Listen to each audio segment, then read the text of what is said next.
last time out where they scored a touchdown. And confidence is powerful, isn't it? When you've scored once, you feel like you can go back out there and get it done again.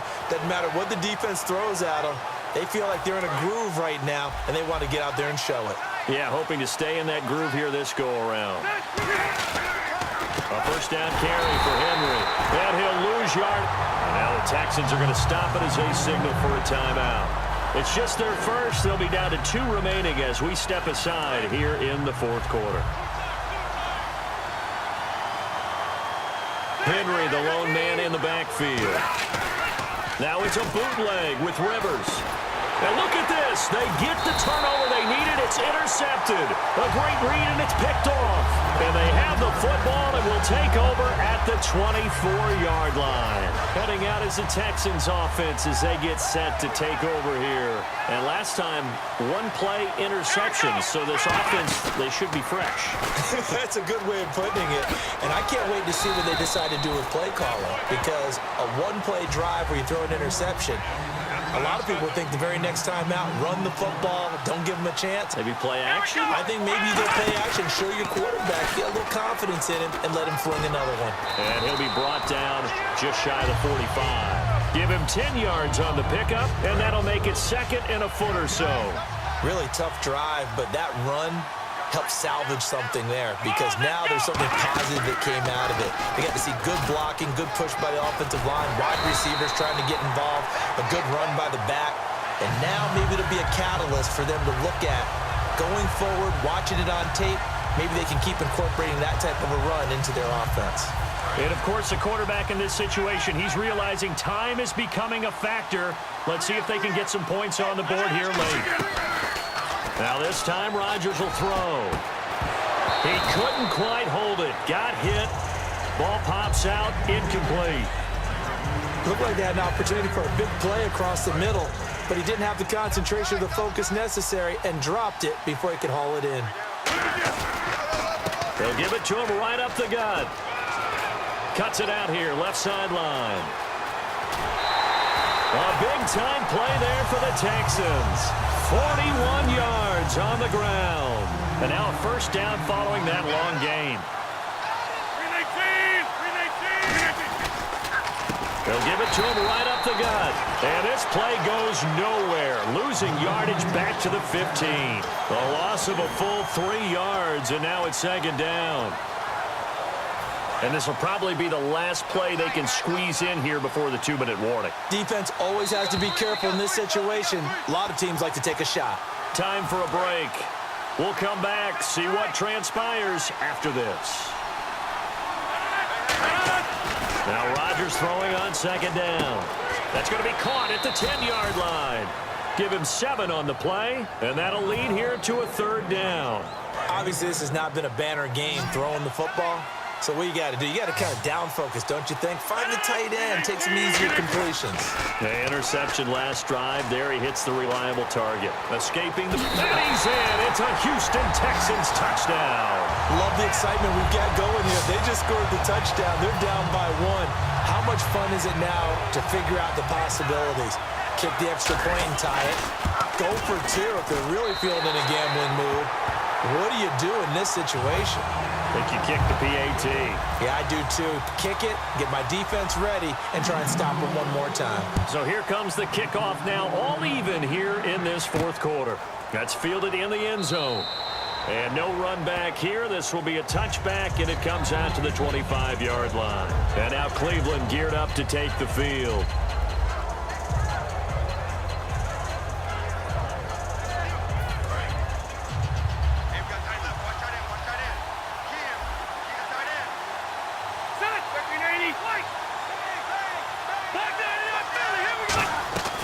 Rivers to throw.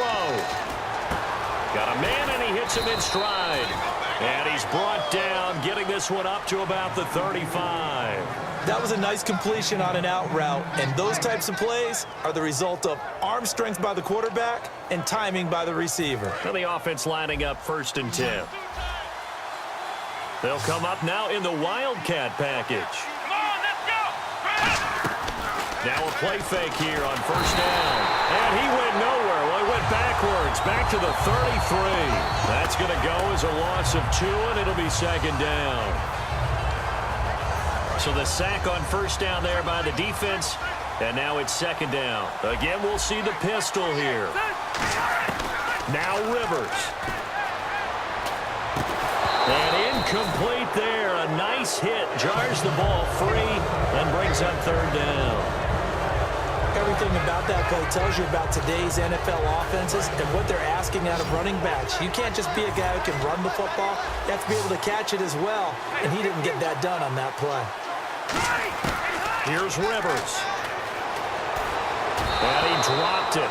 Now it was tipped. Altered the ball a little bit, but he dropped it. And now fourth down.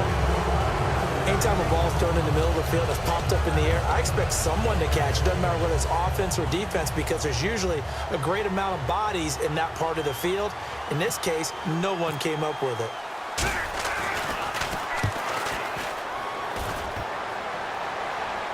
And a fair catch called for and made at the 12-yard line. 51 yards on the punt there. And the Texans are going to have the football with a 1st and 10 deep in their own territory.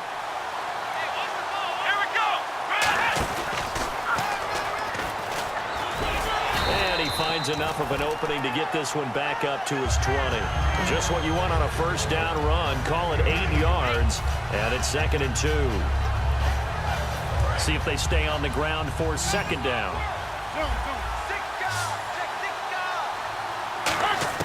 Now this time he'll look to throw, and he's got his man on the out route. It's a pickup of 16 there, and it'll lead to a new set of downs. A little football 101 there. You just see the receiver trying to run down the defender, meaning he goes right at him and really trying to move him a little bit towards the center of the field so he can put his foot in the ground and break to the out, to the sideline, and make a catch. He's going to launch this thing way downfield. And that one falls incomplete. Looked like he might have had position there, but he couldn't hold on at second down. And when all else fails as a defender, when you're not there in the coverage, your best friend is exactly what we saw there. A big play shot taken by the offense. Unfortunately, it ended in a big drop. They come up in an empty set. 4 wide receivers, 1 tight end. He's going to let it go again. That'll be incomplete as the clock will stop with 14 seconds remaining. One thing I know from experience is that when the deep ball is thrown and you're the defender, you've got to fight that little bit of panic that emerges. You've got to play the ball really well. It's a 50-50 jump ball play. And guess what? They took a shot. How are you going to win it? And in this case, they managed to get it done. Now whistles come in. We're going to get a timeout here by the offense. That'll leave them with just 1 remaining in this 4th quarter of play. Back to throw, Rodgers. He'll rifle this one deep right side. And that is incomplete. 2 seconds left on the clock.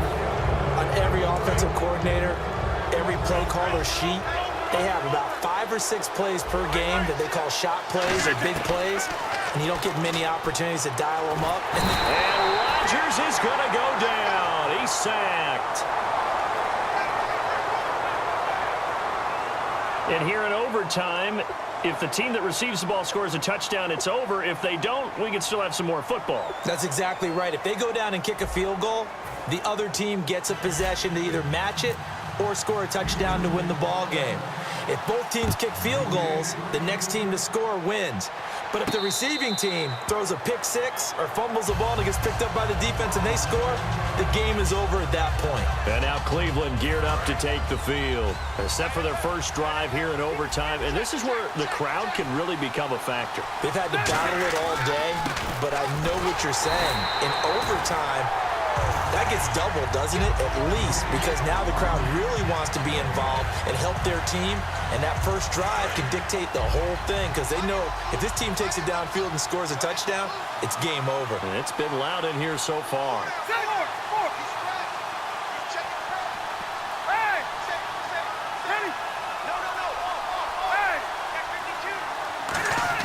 Now the first throw in overtime for Rivers. And Reed with it over the middle.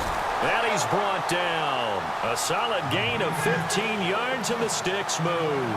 And after that completion, you can understand why so many teams in the league are emphasizing speed on defense at every position.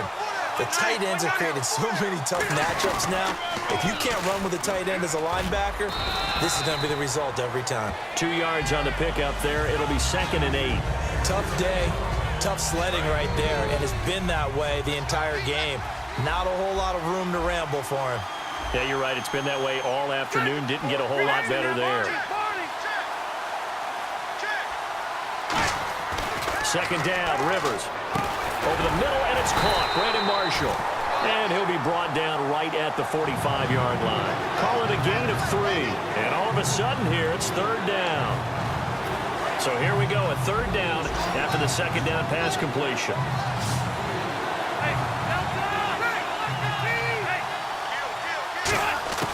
From the gun, Rivers. Oh, and it's intercepted. Picked off by the great one, Darrelle Revis. And he'll return this ball across midfield to the 47-yard line. And now out comes Houston. Their defense did its job, got the stop. All they need is 3, and this is over.